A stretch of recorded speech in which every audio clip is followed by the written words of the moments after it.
How you feel being in Amsterdam, Europe? I feel real good, man. You know, Amsterdam is the United States. First place of choice to go vacation. Yeah. You know, like everybody in the United States smoke, we all smoke. You know what I mean? Everybody always look for the good weed, and you know, the big thing on the street is, in the USA is, you got to go to Amsterdam.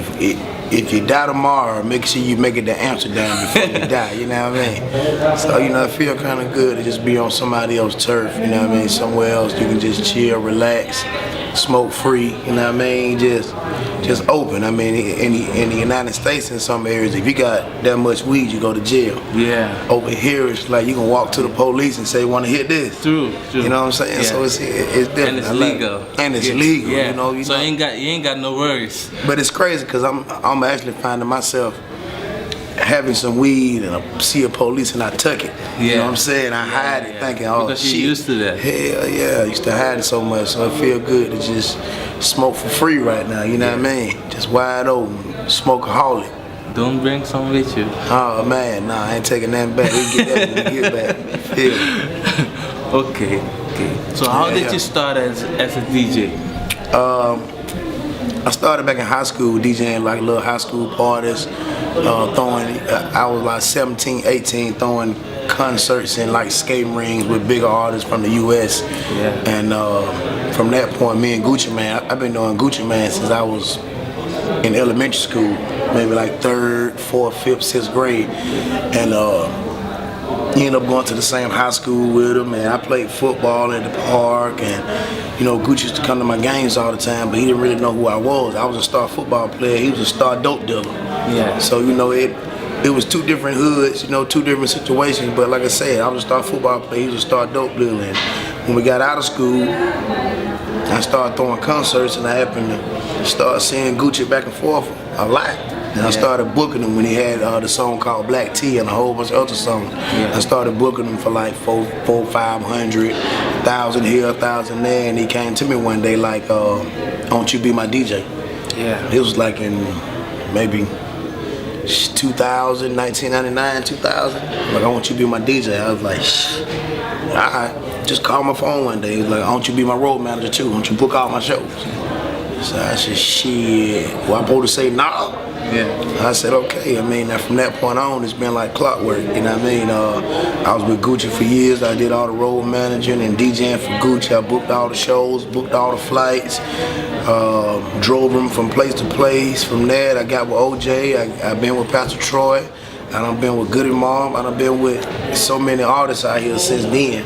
And now here I am today. I'm 14 years later, man, DJing with Waka Flocka. Yeah, that's big. Yeah, definitely. I mean, it wasn't 14 years ago I was DJing with Gucci, but I started high school parties 14 years ago. Got with Gucci, got with different artists since then, and here I am to today, 14 years ago, DJing for Waka now. Yeah.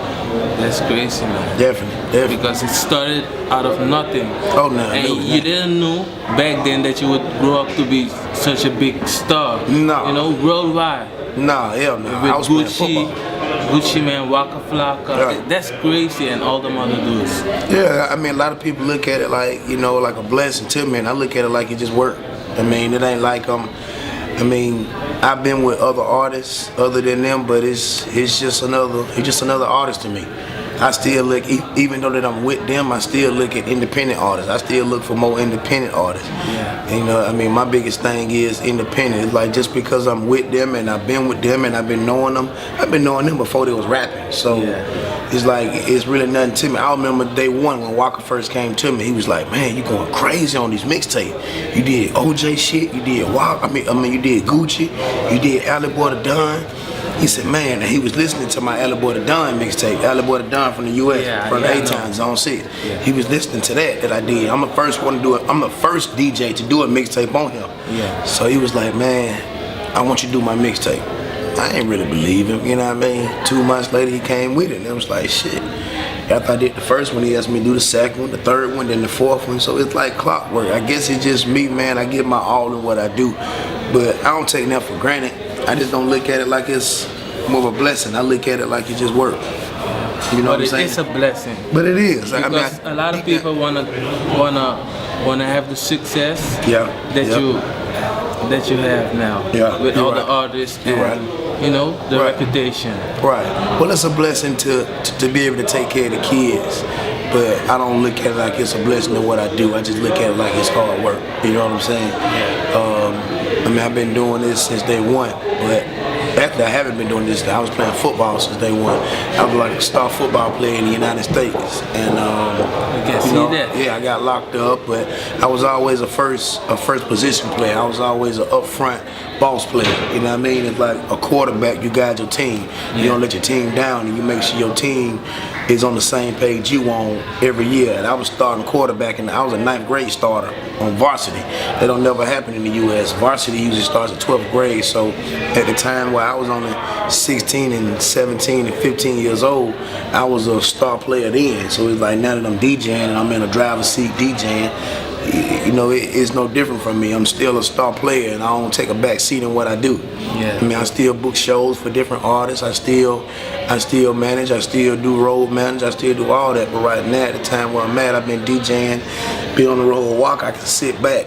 I'm not Walker's road manager, but I've road managed so much to where I like sitting back, crossing my feet, smoking me a blunt, and just relaxing and going to get paid. You know what I'm saying? Yeah. So it's a difference in my DJing because I don't just DJ. I handle a lot of my own business too. Yeah. I don't have a manager. I don't have a road manager. I do a lot of my own bookings. I get booked for $35,000 to $5,000 for a walkthrough and for me to go DJ. Yeah. I don't go through an office, a brick squad's office, or none of that. All that goes through my phone and my own cell phone. Yeah. You know, no matter what country they're calling from or nothing. So, like I say, it is a blessing in some aspects to the point to where I've gotten my own self here today.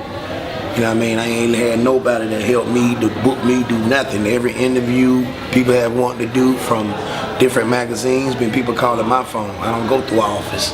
So like you say, you know, in some aspect it is a blessing to a certain extent.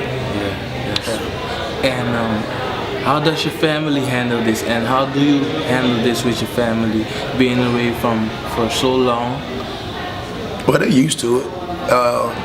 I got a little girl, she's 8 years old. I got another little girl, she's 3, and they used to it now. You know what I mean? I got my girl at home with them. When I first got into it, well, I was into this before I had kids, so you know it was a rocky mountain with me and my girl. But as years, I've been with her 14 years, so probably 15 years. So as the roads go on, it gets rocky, but you tend to get through it. And now we got kids and got 2 kids. It's like a whole different situation. You know what I mean? The kids, they was kind of lingering on it from the jump. It was like, oh man, daddy got to go again. But when I come in the end, when I come home with the checks and come home with taking care of, I send my money home and make sure I was taken care of. So they know what's up. I got FaceTime. It's different now than it was 10 years ago. 10 years ago, you couldn't FaceTime and internet and, you know, email back and forth and talk to your family. Now you can be across the world and it seems like you right at home. You know what I'm saying? Yeah. So it's easier. It's easy for them. You know, they take it real good. They miss me because they call me all the time, but they take it real strong now. Like I say, you know, they getting older. I got 2 girls. I tend to teach them the fact that I see you later. Yeah. It's never bye-bye. You know what I'm saying? That's my biggest thing to them. I see you later. I see you next time. It ain't never bye. Yeah. Yeah. Okay. If you weren't a DJ or a booker, what kind of work would you do? If I wasn't If you wasn't a DJ, what kind of work would you do? Still managing artists. Yeah. It's been time. I have a club that I run in the 8. Yeah. I've been running this club since 2001. I started as a DJ in the club 2004 or 5 when I came out the road with Gucci. I started running the club. Got my partner to go ahead and buy the club, gave me a percentage of the club. So if I wasn't actually DJing, I would probably be still road managing or actually running my own club still. Because when I'm not on the road, I'm in Atlanta running my own club. You know what I'm saying? So it ain't just all about me DJing.